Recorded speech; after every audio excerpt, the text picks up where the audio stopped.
marami pa rin sa ating mga kababayan ang hindi pa rin nagigising kasi pinaninindigan pa rin nila yung kanilang emotion. Hindi sila tumitingin sa realidad, hindi sila nagre-research, nakatingin lang sila sa mga vlogs ng Duterte, hindi sila, dinededman nila yung mga katotohanan, tulad na lang yung mga vlogs po tungkol sa pagmumura ni Tatay Digong nyo sa Panginoon. Pilit pa rin nilang ipinaglalaban yon, pilit pa rin nilang pinangangatwiranan. Kitang-kita na nga yung mga ebidensya. Plus yung mga demeanor ni VP Sara, di ba? Yung kaastigan niya, yung maton-maton niya na wala siyang pakialam, na gusto pa niyang palitan yung chairperson. Gusto niya talagang siya ang masusunod, yung pagiging brat niya, nadadala niya. At gusto niyang paanda rin talaga. And gusto niyang palitan ang ating PBBM na hindi siya makapaghintay ng tamang panahon para sa kanya kung lalabas pa siya sa next election. Kasi lalo ngayon, di ba? Ito ang vlog natin ngayon, bagsak na ang trust rating niya. Gusto ko kayong batiin at pasalamatan, mga mahal kong manunood, lahat ng mga supporters ko, lahat ng mga subscribers ko, followers ko, lahat ng mga nanonood ng videos ko. Bashers ko man o hindi, silent viewers, and mga commenters ko, thank you so much sa inyong pagtangkilik at patuloy na pagsuporta sa aking mga vlogs.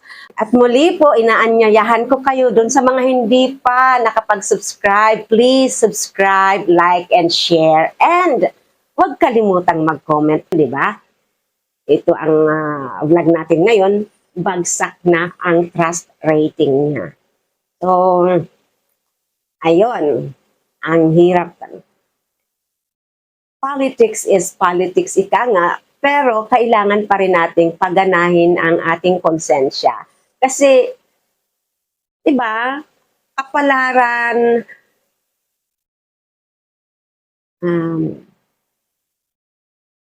kasi kapakanan ng taong bayan ang nakasalay, kasi kapakanan ng taong bayan ang nakasalalay sa bawat action and reaction ng mga politiko. Kaya nga natin sila binoto Kaya nga natin sila pinili para pamunuan at ayusin ang ating bansa. So, kahit hindi siya presidente, namumuno pa rin siya bilang vice-presidente. At yun ang hindi niya nagagawa kasi nga kontra siya ng kontra. Kaya nga binuo yung unit team Paano pa magiging unit team? Kumalas nga siya. Mahirap tumayo ang bansa kung nagkakawatak-watak. Hindi siya dapat kumalas. Ang layunin dapat nila ni PBBM sa pagtatag ng unit team is na pagkakaisa. From the word itself, unity. Diba? Ginawang unit team.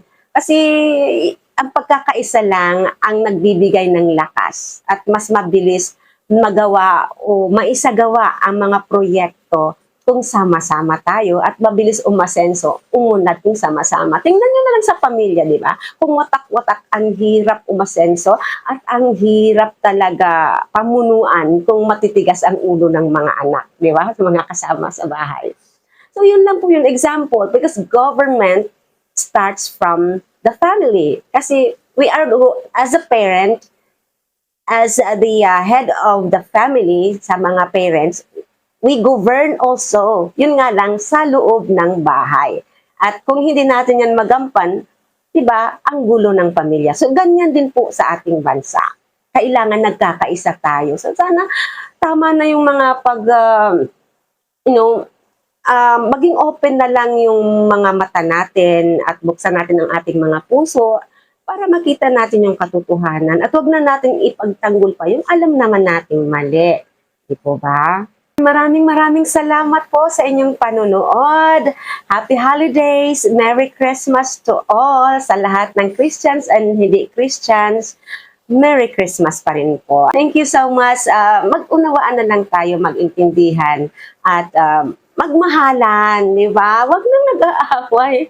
At sa mga comment na lang, away-away pa rin. Huwag na. And mag-intindihan na lang. Yun talaga ang totoong diwa ng Pasko. And every day is a Christmas day. So, hindi porke ngayon ay Christmas time, ngayon lang tayo magmamahalan. Everyday po yan. Na isa-celebrate lang at nagiging puspusan tuwing Christmas time. Pero huwag tayong ipokrita, gawin natin araw-araw. Lalo na sa pagbibigay, kung kaya rin lang naman, why not? Kung hindi, huwag ipilit. Kasi wala ka namang ibibigay kung wala ka sa iyong sarili, di ba? So parang, ano yun? Di ba?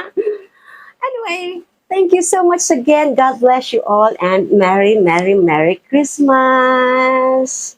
See you in my next vlog. Thank you.